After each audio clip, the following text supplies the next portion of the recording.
जय हिंद बच्चों, मैं दीपाली हसनाले मेरे YouTube channel deep research study hub में आप सभी का हार्दिक स्वागत करती हूँ।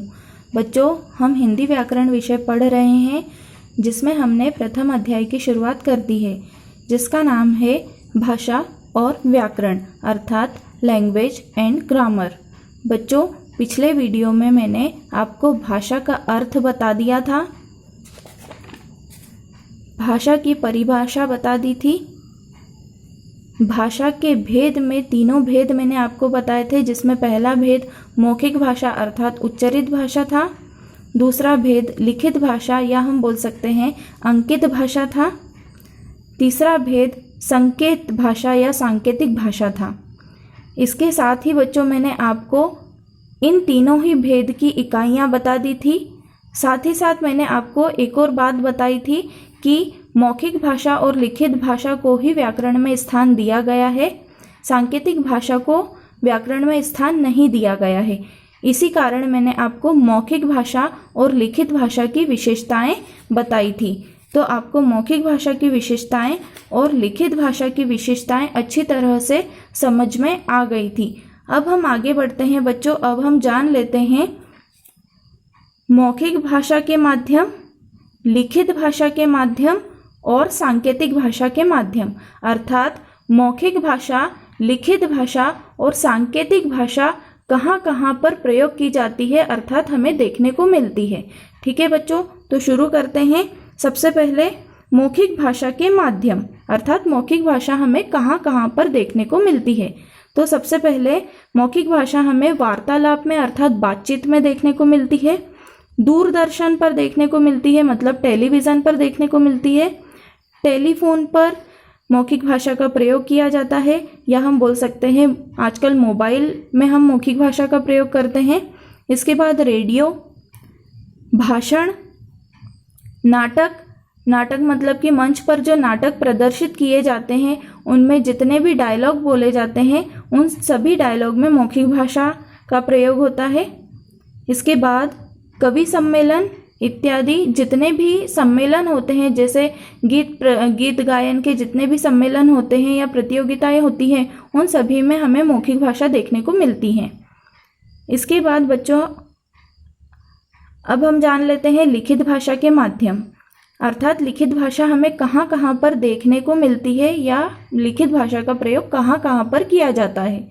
तो ध्यान दीजिए बच्चों, पहले है पत्र पत्रिकाएं, मतलब कि पत्र का मतलब होता है लेटर्स या फिर जितनी भी एप्लीकेशंस होती हैं वो सभी लिखित भाषा में होती हैं। पत्रिकाएं मतलब मैगजीन्स, समाचार पत्र मतलब न्यूज़पेपर्स, पुस्तकें मतलब बुक्स, धार्मिक ग्रंथ मतलब जितने भी धर्म से संबंधित जितने भी किताबें हैं वे सभी किताबें। इसके बाद लेख अर्थात आर्टिकल, शिलालेख, शिलालेख का मतलब होता है पुराने समय में पत्थरों पर गोद कर लिखा जाता था, तो जितने भी लेख होते हैं जो कि पत्थरों पर लिखे जाते थे उन सभी को शिलालेख कहते हैं। ठीक है, क्योंकि शिला का मतलब होता है पत्थर और लेख मतलब होता है लिखा हुआ। ठीक है, तो पत्थरों पर जो कुछ भी लिखा हुआ होता था पुराने समय में उसे हम शिलालेख कहते हैं। इसके बाद ताड़पत्र, ताड़पत्र का मतलब होता है बच्चों, ताड़ एक पेड़ का नाम है जिसके पत्तों पर स्याही से मतलब इंक से या फिर रंगों से पुराने समय में लोग लिखते थे, उन लिखे हुए पत्तों को ही हम ताड़पत्र कहते हैं। ठीक है, इसके बाद भोजपत्र, भोजपत्र में भी हमें लिखित भाषा देखने को मिलती है। भोजपत्र क्या है तो मैं बता देती हूँ बच्चों। भोज अर्थात भुर्ज नाम का एक पेड़ है जिसकी छाल के ऊपर पहले के लोग लिखा करते थे। ये जो छाल है ये थोड़ी सी सफ़ेद कलर में होती है। ठीक है, तो इसके ऊपर लिखते थे पहले के लोग, या जितने भी धार्मिक जितने भी मंत्र वगैरह होते थे वो लिखे जाते थे। ठीक है, इसके बाद ताम्रपत्र, मतलब ताम्रपत्र का मतलब होता है तांबे के जितने भी पत्रे होते हैं या फिर हम बोल सकते हैं प्लेट्स होती हैं। ठीक है, उन पर गोद कर लिखा जाता था, तो उन तांबे की लिखी हुई प्लेट्स को बोला जाता है बच्चों ताम्रपत्र।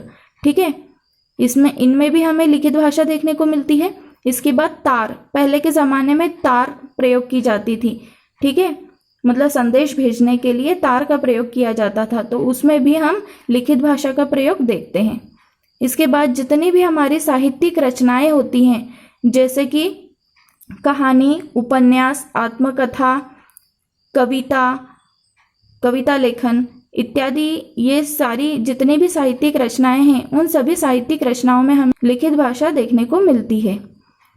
इसके बाद अब हम समझ लेते हैं बच्चों सांकेतिक भाषा के कौन कौन से माध्यम है, अर्थात सांकेतिक भाषा हमें कहाँ कहाँ पर देखने को मिलती है। ठीक है, तो ध्यान दीजिए बच्चों। सबसे पहले मूक बधिर व्यक्तियों का वार्तालाप, मतलब जितने भी मूक मतलब ऐसे व्यक्ति जो बोल नहीं सकते, बधिर मतलब ऐसे व्यक्ति जो सुन नहीं सकते, वे व्यक्ति यदि आपस में वार्तालाप करते हैं मतलब बातचीत करते हैं तो वो मौखिक माध्यम से नहीं करते हैं, संकेतों के माध्यम से करते हैं, मतलब अंगों के हाव भाव के माध्यम से करते हैं। ठीक है, इसके बाद बच्चों ट्रैफिक पुलिस जो होती है वो चौराहे पर खड़े होकर अपने हाथों के संकेत के माध्यम से या फिर सीटी बजाकर ट्रैफिक को कंट्रोल करती है। ठीक है, तो वो भी क्या करती है, सांकेतिक भाषा का प्रयोग करती है। इसके बाद ट्रैफिक साइंस, मतलब हमें जितने भी ट्रैफिक साइन देखने को मिलते हैं, ठीक है, वे सारे ही क्या होते हैं, सांकेतिक भाषा के माध्यम में होते हैं। फिर इसके बाद रोड साइन, रोड पर जितने भी चिन्ह बने रहते हैं, ठीक है, वे भी क्या है, सांकेतिक भाषा के माध्यम है।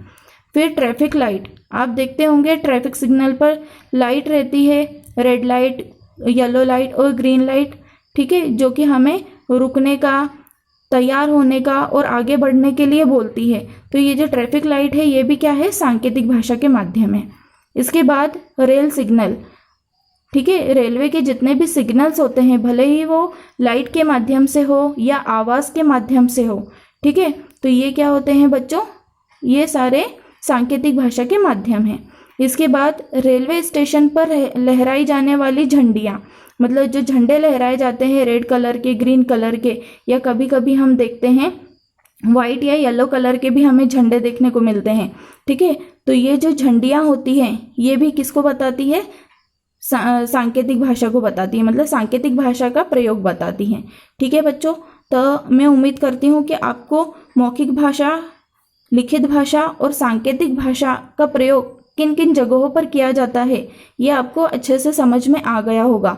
बच्चों, यदि आपको ये वीडियो पसंद आया हो तो इसे ज़रूर लाइक करें, शेयर करें और सब्सक्राइब करें।